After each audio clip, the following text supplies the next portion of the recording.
Today, our next session is presented by Tom Andronis. Tom is a communications specialist, content producer and journalist with extensive storytelling experience, both in the media and on behalf of businesses. This led him to start the Content Engine, a communications and content production business that helps other businesses and brands to tell their stories and communicate with their audiences. Tom was previously Strategic Communications Manager for the Leader of the Opposition in Victoria, and before that spent a decade as a radio producer and journalist at Australia's leading talkback radio station 3AW Melbourne. Please welcome Tom. Thanks, Wendy. I usually don't include the opposition bit because that was a shit show, wasn't it? So I normally leave that out of the bio, but who knows? Hey, what's that? Oh no, I don't know. This one's going that much better. Anyway, thank you for having me. Thanks, Wendy, for the intro. As Wendy mentioned, I spent most of the early part of my career as a journalist, both in radio and print, and then I left that and went into the strategic comms for a bit. The aforementioned shit show, and then started up the Content Engine about 4 years ago. We do strategic communications, primarily digital, for businesses, and then we make really cool content to populate those strategies. Slide, please, Wendy. So a couple of months ago, we heard from Peter at Fearless, and he talked all about how to ask really great questions of your audience. So I thought I'd just recap that and then use that as a springboard into a little bit of what we do. So Peter taught us that if you can identify the question that's going around in your head, in your audience's head about you, you're on the right track to asking the right questions. Answering that question presents your customer, prospective customer, with your value proposition, obviously, and it can encourage them to engage with you. You have to be interesting. So picking up on the previous presentation from Rebecca, pattern interrupt. How do you ask really interesting, perhaps left of centre questions? And the most important thing from our perspective is you have to understand that audience intimately. You have to know exactly who they are, and to Peter's point again, creating target personas is a really good way of identifying that. So, slide please, Wendy. I thought I'd use that, those learnings to springboard into how we can sort of try and leverage that and put it into practice. The first question that you're probably asking yourself is why? Isn't there enough noise out there already? Why would I bother adding to the noise, adding to the clutter, adding to, the necessity for people to read more stuff? The answer is that people do business with people, not businesses, who they know, like, and trust. Right? So thought leadership content, which is pretty much what we're talking about here, is an opportunity to grow your personal or your business's brand through making valuable connections with people, right? And that's the key to remember, it's about people. It's also an opportunity to reiterate your value to people who you already know or who already exist in your network or who you're already doing business with. And most importantly, it's an opportunity to tell your story on your terms. The key at the centre of all that is that you're communicating with people in a sort of, impersonal way through a digital platform. And through doing that, you're actually conveying your value to your audience in a way that they're willing to consume, and that's the key. So creating content that focuses on your thought leadership, which is things that you truly excel at. And I say to clients all the time, if I can Google it and find the answer easily, then it's not something that is of value to, it's not your unique thought leadership. So you're achieving two things. You're keeping your expertise front of mind for people who you already know, who are already in your network, and you're also providing proof of life or expertise for those who might be looking for you or someone like you. So there are two concepts there that we just touched on, willing consumption and proof of life. And we'll dig into those a little bit deeper. Wendy? Thank you. So, pull out the Menti and let's answer this question. What content do you willingly consume? A few options there: videos, podcasts, articles, photos, animations, graphics, all of the above. And there's even an other, if one of you has got something that isn't in that list there. Oh, come on, Peter, lift. All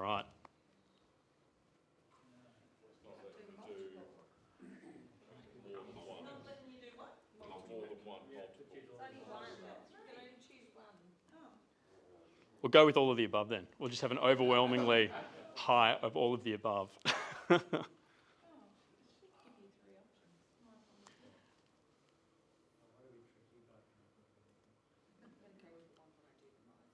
Yeah, do that. What do you consume the most then if you can't pick more than one? Who said? Yeah, okay. So there's a lot of all of the above there. Shout out at me, where are you consuming those things? Yeah. Which channels? Which channels? Yeah, so a specific podcast channel? Spotify? Oh, no, podcast on the Apple. Yeah, on the Apple. There was one up here. TikTok, Spotify. There's a generational shift. I don't think anyone else here is saying TikTok. Anyone else saying TikTok? Yeah. Ah, just registered. There you go.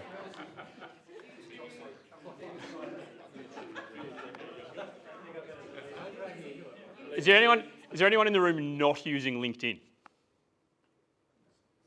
There we go. Oh, there was a yes. Is there a yes? No? You as a user, yeah, you do. Yeah, anyone not using it? Well, Twitter's an echo chamber. LinkedIn's an interesting one because certainly from a LinkedIn perspective, I used to use it a lot more in terms of using. I now have an account, a lot of stuff flies my way, but I've probably changed channels. So, YouTube or other podcasts or whatever. Uh-huh. And when you're consuming on YouTube, are you specifically going to YouTube and looking for stuff, or are you going there from elsewhere? No, going there.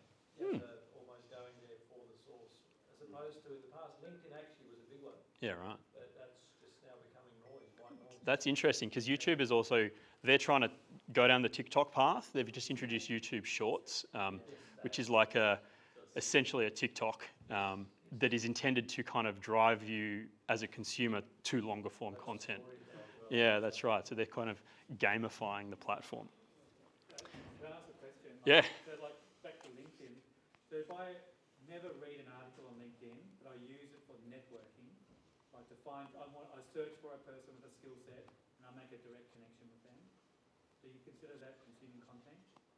Yeah, I do, because once you land on that person's profile, you're going to read something about them, regardless of whether it's, you might not go as far as reading their articles, but you're going to read their bio, or, you're going to consume something about that person. So, this Prezzo doesn't actually touch on the importance of curating your LinkedIn profile, in a good way, but super important because yes, that is content and it's a touch point, right? And all we're talking about here is touch points.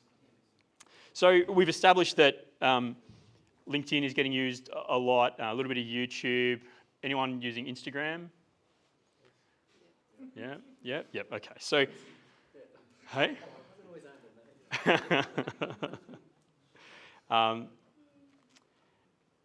Talk to me a little bit more about the content itself. We've sort of launched forward into channels, but videos, podcasts, articles, and a whole bunch of all of the above. Does anyone have a preference for the type of content that they consume? And I'm interested in why. Yeah, Richard. If it's got video, I can't stand it with the sound on. It has to have subtitles. Mm-hmm. Because if it's got no subtitles, I'm not going to look at it. Mm-hmm. Do you intentionally seek out video ahead of other content types? No. But like at the end of the day, if I see an article, I'll read it. If it's video, I'll do I'll do it as long as it's got subtitles. But if I've got to put the sound on it, it disturbs everybody around me, including me. Mm-hmm. Like, at the end of the day, I don't really want to. A video is great to look at, but it's silent. It's back to silent movies, isn't it? Yeah, it is. And what's astounding is the amount of people who run businesses like I do who don't apply captions to their content. It's just extraordinary. It's like inviting people to not consume your content. Well, you don't consume. I just don't bother consuming. Yeah. Here's a video I spent 20 grand on. Don't watch it.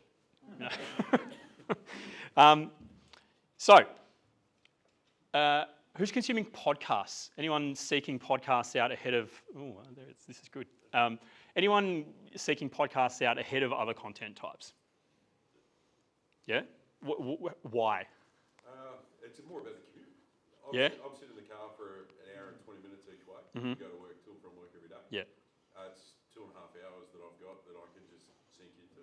You are the perfect target audience.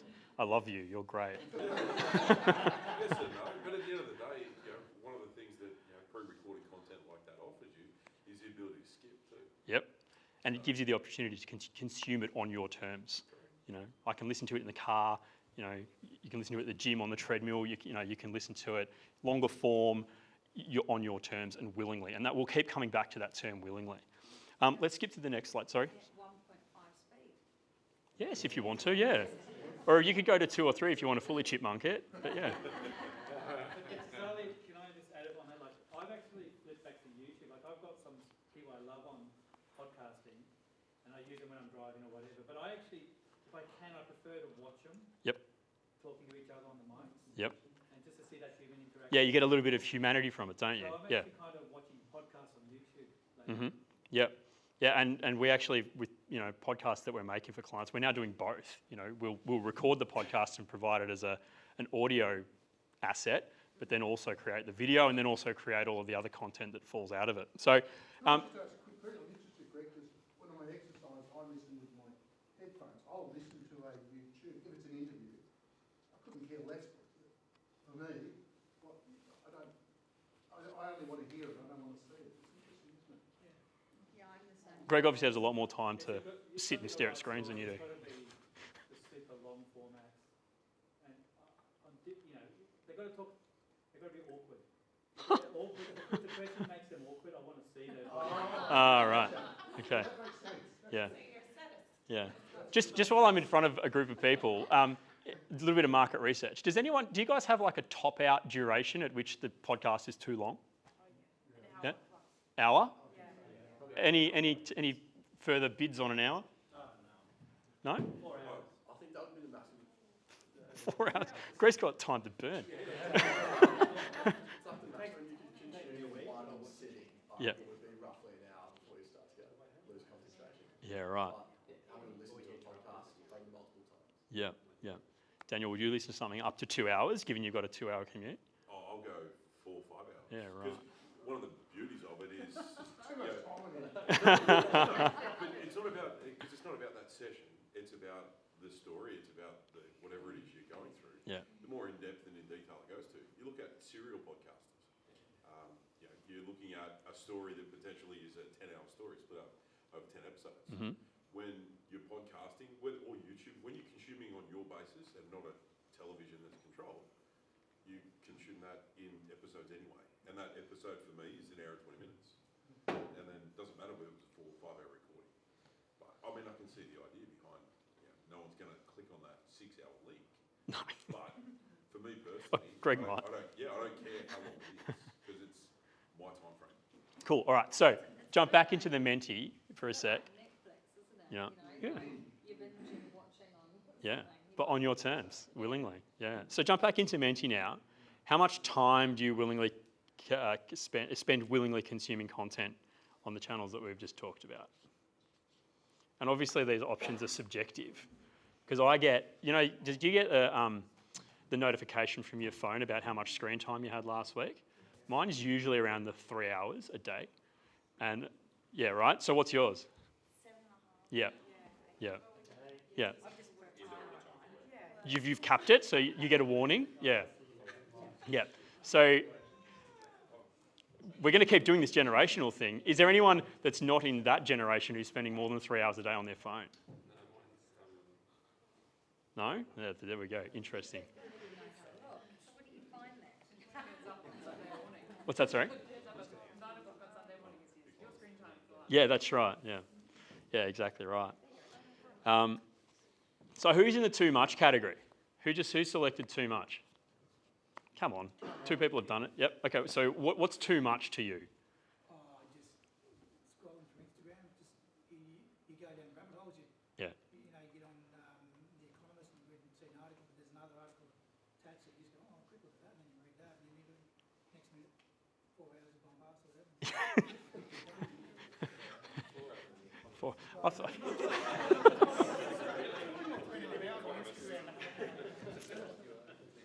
Who selected none? What does none mean? Yeah, I'm from the country. But yeah, it's really weird. I've gone back to just using my phone just as a phone. Okay, interesting. Do you have your emails on your phone? I do.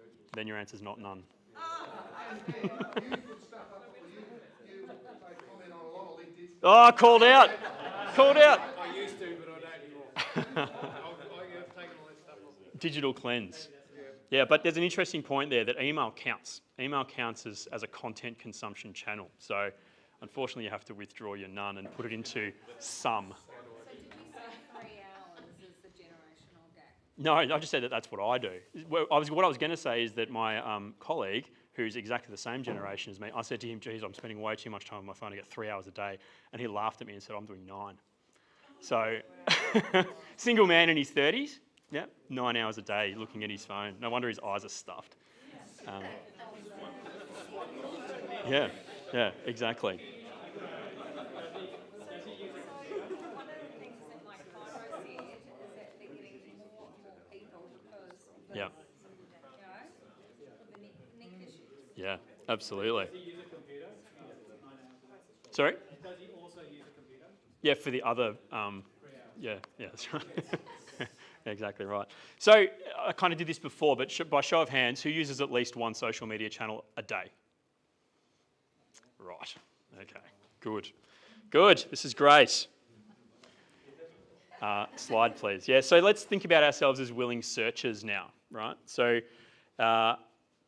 if you've decided you want to create a piece of content, podcast, video, whatever, someone refers you to me, what's the first thing you're going to do?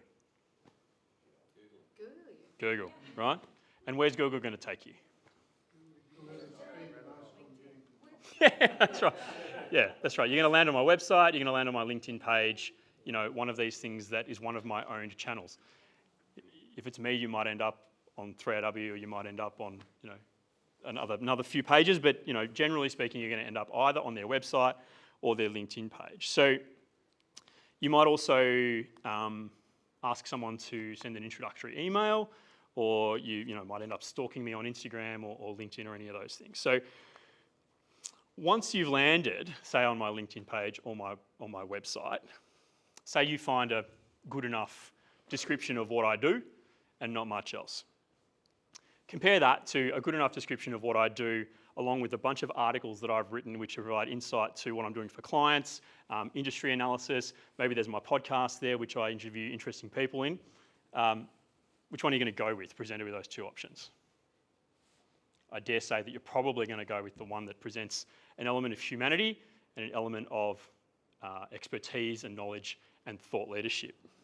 So it's come to the point now where presenting like a who, what, when, where, why, how of your business or your personal brand or whatever it is, it's not good enough anymore. It doesn't do the job.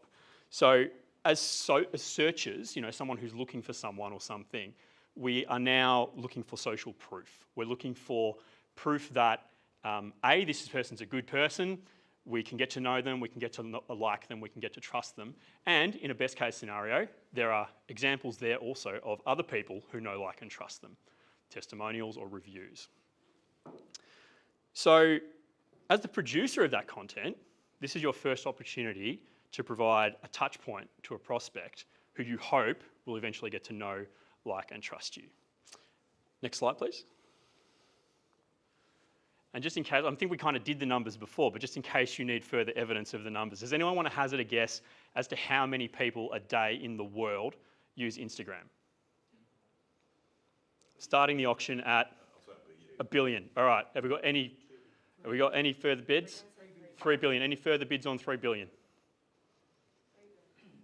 We're talking humans, right? Humans? Oh, well, there's no way of knowing, actually, but there's no way of knowing. There's only 8 billion people in the world. Yeah, this is why the numbers are scary. Yeah, 6? not quite. Yeah. It's about half of the world's population uses Instagram every day, right? Hey?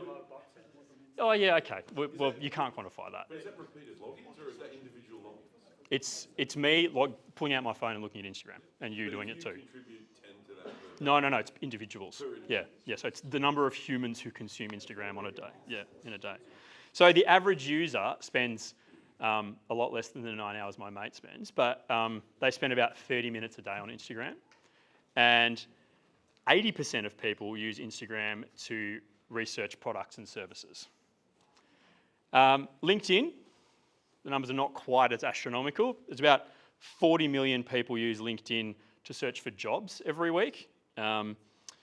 Interestingly, companies that post on their company pages more than once a week, i.e. twice a week or more, have double the engagement of those who post less than that. And about 10% of users admit to checking LinkedIn several times a day. Next slide, please. Yeah, Richard. One of those. Yeah, me too. Me too. Anyone else? Anyone looking at LinkedIn more than once a day? Right, okay. All right. I'm loving you people because you're doing my sell for me. This is great.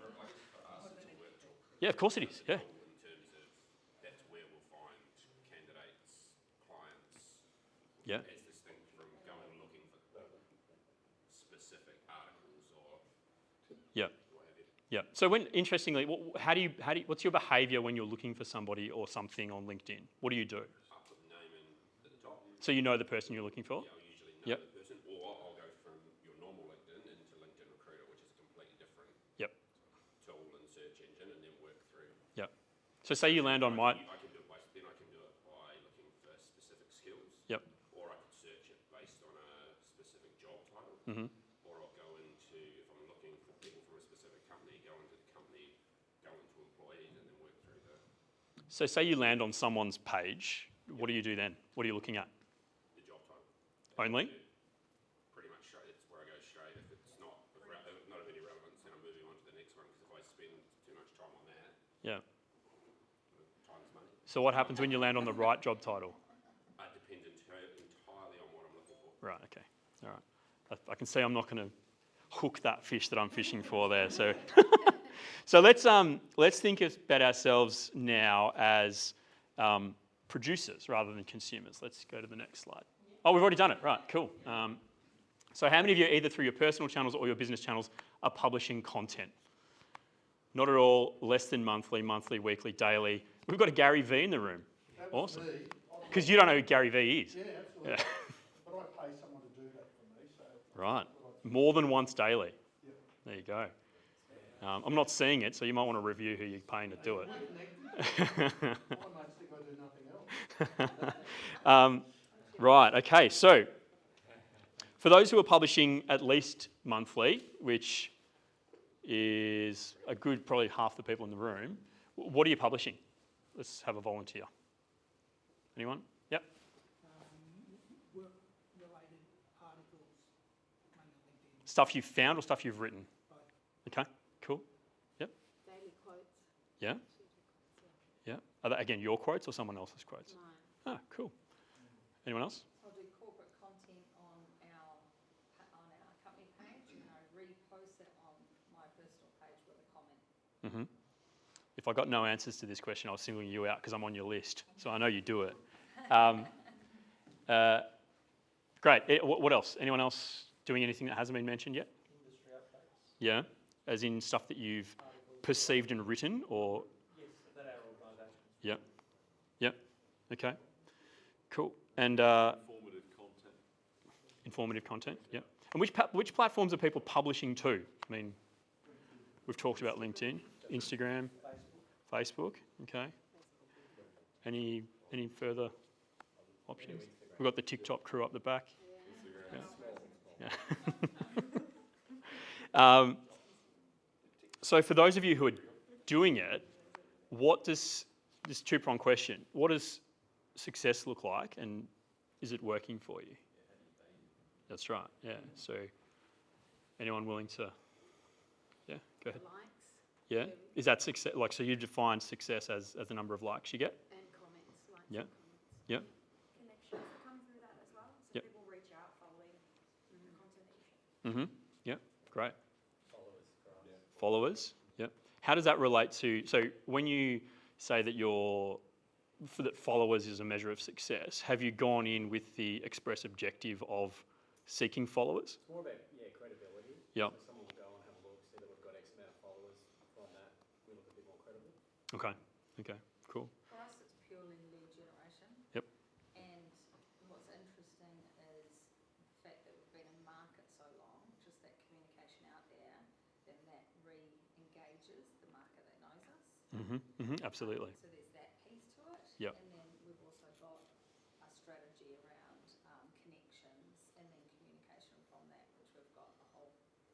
bot. Yep, yep. Sometimes you talk to me and sometimes you. Yeah, one of the 4 billion, that's right. There's a difference between followers and following.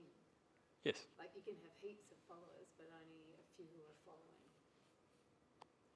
Explain that. Well, I noticed, well, that's what I would like you to explain as well. If you look, say, for Instagram, you might have 3,000 followers and there might be 2,100 following. Yeah, they're the people that you're following. So your followers are people who are following you, Okay. and the following is the people that you're following. Yeah. Interestingly, on Facebook, there can be a discrepancy as well of people who like your page and people who follow your page, because you can like a page and unfollow it, which creates a rather obscure statistic. It's confusing now because it's moving to followers. Yes. And, so do you want to follow back? So the connections are less important now. Yeah. Yeah, so Peter's actually quite hard to connect with on LinkedIn, and you might have done that intentionally, but you can follow Peter, but to connect with him, you have to dig several layers deep in order to, yeah. Fortunately, he accepted my invitation. For those who are not publishing regularly, so the people who sit in the, say, monthly, or maybe let's go less than monthly and not at all columns, why not? What's holding you back? Go ahead. Yep. Yep, that's fair. Absolutely valid. Anyone else in the? Quality versus quantity. Yep. Do you want to flesh that out a little bit? What do you mean? Well, just for us to produce quality content takes a bit of time, and when we send it out, we want to be really engaged. Yep. And we don't want to run the risk of oversaturating or over-communicating people to suddenly see it as noise. Mm-hmm. And so we've kept it probably once every 3 months. Okay. We put an article out. Yep. And when you do that, is that something you would consider to be a higher value piece? Yeah.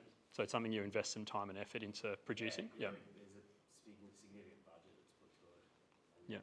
And it generates leads. It's a lead gen. Right. Okay. Great. So if we summarise everything that we've just learned, everyone in the room is consuming tons and tons of content. We're mainly on LinkedIn, but we're playing around on other channels like Instagram, and as I said, there's a TikTok crew at the back of the room. Some of us are happy to admit we're spending way too much time consuming it. We've established that publishing content is important to stay front of mind, and it acts as a first touch point for people who might be looking for you or someone similar. Those who are already publishing regularly say they derive value from it. And those who don't appear either sceptical or resource averse. Next slide, please. So if you're in the not really publishing column, or not publishing as much as you'd like to sort of column, you might be asking yourself a few questions. What do I make? How often do I post? What do I say? Which Peter helped us with a couple of months ago. And if you're already publishing, you might be looking to refine what you're doing. So where to from here? If you saw my presentation 12 months ago, exactly the same date, I gave a very long and detailed version of our framework. But what it boils down to is you have to set your objectives. So you have to know what you want to achieve. And documenting them, to Matt's point earlier, if you document your objectives, then you can put KPIs against them and say, yes, we achieved that, or no, we didn't, and here's what we've got to do to fix that. Audiences, critical, the most important question. Who is it that you're trying to talk to? Creating audience personas, I've mentioned a couple of times, Peter took us through that, is a great way to work that out. Messaging, what do you want to say? What do they want to hear? Tactics, which communication channels are we going to use? We've talked a lot about those already, LinkedIn, Instagram, and the others. But the key there is to go to where your audience is. Content, what are you going to produce? How are you going to achieve your goals while also balancing budget and other resources? And like I mentioned, KPIs. On that point, it's interesting because the thought of being, say for me on Instagram, I see that as quite a personal thing. Mm-hmm. And yet, so I connected with Matt, initially Matt, on LinkedIn. But if I was trying to get to Matt now, it would seem that I would be better going through, I'm not trying to watch up. No, on Instagram, but I would have never thought to go go there. So how do you know what is the best medium for you? Is there, what are the questions you ask yourself going, where should I go fishing? You know, That's at the persona stage. So that's when you're sort of fleshing out, all right, who am I targeting? There's all sorts of questions to ask yourself in that phase. Like, am I going directly after Matt, or am I going after Matt's mate who's going to send me to Matt? Or, do you know what I mean? So you've got to ask yourself all those questions about who specifically you're targeting. We also tend to build sort of a sort of priority list, if you like. You know, so here's our number one target, and here's our secondary, tertiary, etc. Because inevitably, most businesses will have a variety of personas that they're targeting, and just those personas sort of fall into a hierarchy, if you like. I'll give you an example of that in a minute. Let's go to the next slide, please, Wendy. Tonight, I'm going to just take you through a couple of little case studies of clients that we're working with to show you how we're sort of applying this thinking in practice. They represent different types of businesses, different sizes, different executions, to give you an idea of how you might kind of go about it in your own businesses. So, Align for Life Pilates, they're a group of Pilates studios. They call themselves Real Pilates because they don't do the stuff that KX Pilates does, where they get a bunch of people in a room and pump iron on a reformer. And that's really their point of difference. So their objective was to provide that differentiation in the market and say, we're here, we've been doing this for 20 plus years, we're bloody good at it, and we help people achieve really good results. So theirs is a really good example of running a very widespread and effective campaign on quite a tight budget. They post multiple times a week, and we've managed to make more than a year's worth of content out of a single photo shoot, a single video shoot, and a monthly article. So that tells you something about being able to do this stuff on a really tight budget, but still being quite effective and appearing professional. So the outcome is that they've established a consistent campaign that includes regular outbound content through social media and email. And they've also built a body of work that sits on their website so that when people go looking, they're finding that thought leadership. And to someone's point before about measuring success, if you look at the stats on that analytics board there, you've got 2,000 odd views, 84 likes, 6 comments, and about 1,800 accounts reached, which is all very good, it's all healthy. But the really important metrics to look at there are comments, shares, and saves, because those are the ones that indicate that the consumer of the content perceived it to be of high enough value that they wanted to directly engage with it via a comment, or they wanted to send it to someone who they thought would use it, or they want to save it to come back to later. And in reality, unless you're Kim Kardashian and you're trying to take over the world, all our businesses actually need is quite a small group of highly engaged people who either become clients or referrers. Go ahead. How many sales do they make? Sorry? How many sales or memberships do they sign up? I'm not privy to that. That's not part of my gig. So Isn't that why you do content? If you're going to grow your business, you do this stuff. So as you get your outcome is to grow your business? depends on what your objective is. So their objective is to grow their brand and to differentiate themselves from their competitors in the market. Now, your objective might be, I want to generate leads, and we've got one of those coming up as well. But it just depends on when you set your objectives, what is it they want to achieve from this? Theirs is not drive sales through the website. Theirs is grow their brand and appear different to their competition. Well, I would argue a great brand with no clients, no memberships is just that. Yeah, but so you asked me what the objective is for this campaign. I'm not a marketer, so I don't do that bit for them, someone else does. What we did is we do their branding and we do their thought leadership. On to the next slide. So the Police Association Victoria is the state's police union. They provide a range of services to members as well as lobbying government and VicPol on behalf of their members. So that's to your point about different personas. There's 3 there. So they've got members, they've got government, they've got the employer who's VicPol as well. So they have what amounts to a captive audience of about 98% of current police officers in Australia, in Victoria, sorry. What's that? Captive. I didn't mean it, but it's a good one. They have about 98% of active police officers in the state of Victoria on their membership, and they're keen to keep it that way. They were looking for a specific way to reach a chunk of their membership or their audience that they felt that they weren't getting to. And they also wanted an opportunity to sort of tell their stories in a more long form sort of way. So we helped them to put together a podcast. It deep dives into the first-hand experiences of some of their members, and then also couples that with how their services assisted their members through whatever that situation was. The outcome for them was that they now have, a different digital asset that they can use to tell their stories. Podcast, obviously, it provides in-depth information in a way that a segment of their audience will willingly consume where they weren't previously consuming. And the feedback from that segment of the audience was immediate and positive and continues to be. So another really good example of not getting sucked into vanity metrics, which is what we call likes and that sort of stuff. When you're targeting a very specific audience, if you reach it, then you've won. You don't need 1 million listens. This podcast has got listens in the hundreds, not the thousands, but they consider that to be a victory. It's because they've achieved their objective. Next slide. So the Real Estate Institute of Victoria obviously represents the industry in the state, much like the Police Association does, but on this side of politics, they don't use the word union. They recognise that they had an enormous volume of content that they simply didn't have the internal resources to tell their membership about and therefore reiterate that thought leadership and that industry leadership. We helped them build a multi-layered campaign that takes in all different sorts of content and all sorts of different sort of value, if you like, or production value of that content. Graphics, videos, animations, photography, the whole lot.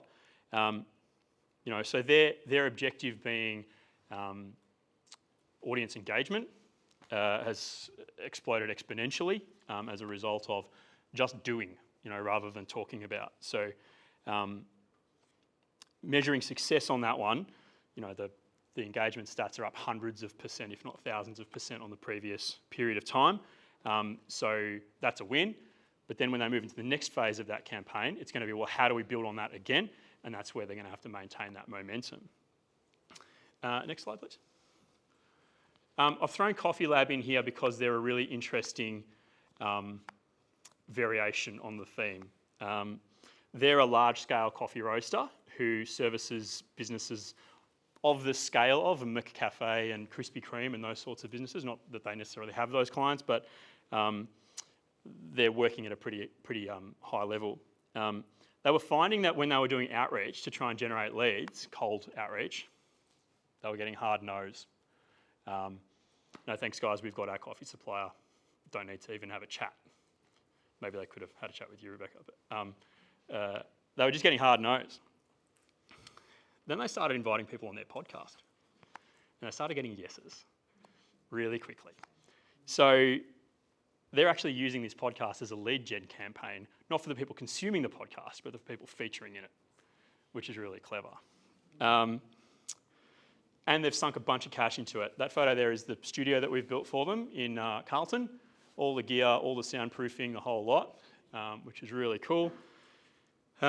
We've worked with them to produce the podcast and the vodcast, Greg, to your point. We've got the audio and the video there, as well as all the other content that falls out of that.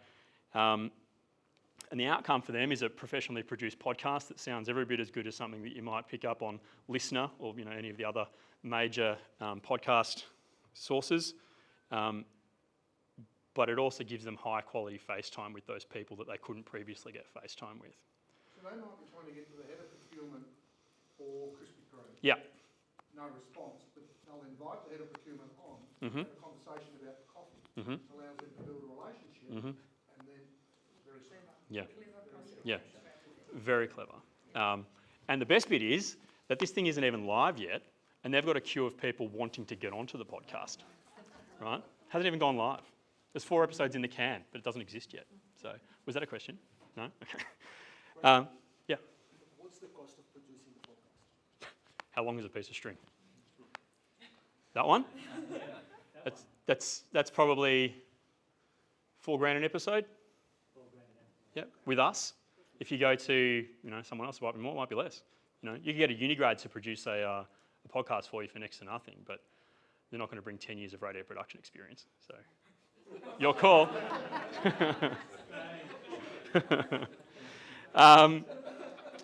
So from those examples, you can see there's lots of ways to skin this cat, you know, and there's lots of different objectives, and everyone's going to have different objectives and different audiences and those sorts of things. So next slide, please. If we go to, you know, where to from here, you know, if you want to up your game or you want to start, you know, take a look at what you're doing at the moment. Does it position you as a thought leader? Does it position you as the sort of person that people want to get to know and like and trust and therefore do business with? Think about how you behave as a consumer, and then apply that thinking to your own business. You know, where are you consuming? What are you consuming? What's interesting? And think about how you can apply that to your own circumstances. Think about the objective that you're trying to achieve. You know, is it brand awareness? Is it tight messaging to a specific group of people like TPAV were doing? Is it FaceTime like Coffee Lab is doing? Think about what your objective is and how you can creatively get there. The most critical, like I've mentioned a couple of times already, the audience. You've got to know who they are. You've got to know what they're consuming. You've got to know where they're consuming it. And the key to that is the willingly bit. You know, where are they actually going to look for stuff like the stuff that you're going to give them? Because that's where you've got your best chance. Work out how much time and money and resource you've got to throw into this stuff. You can do it as simply as a mobile phone and an influencer light, if that's what you want, to make some videos. Or you can, you know, if you work out you want to go bigger but you don't have the resources to do it internally, you can talk to a business like ours. Work out what you need to outsource. Apply some KPIs to your campaign. Good objectives, realistic KPIs. You know, there's no point in setting unrealistic KPIs because you'll just fail, won't you? So you've got to be realistic about what you can achieve, and then just get started. You know, give it a crack, see what you can do. Any questions?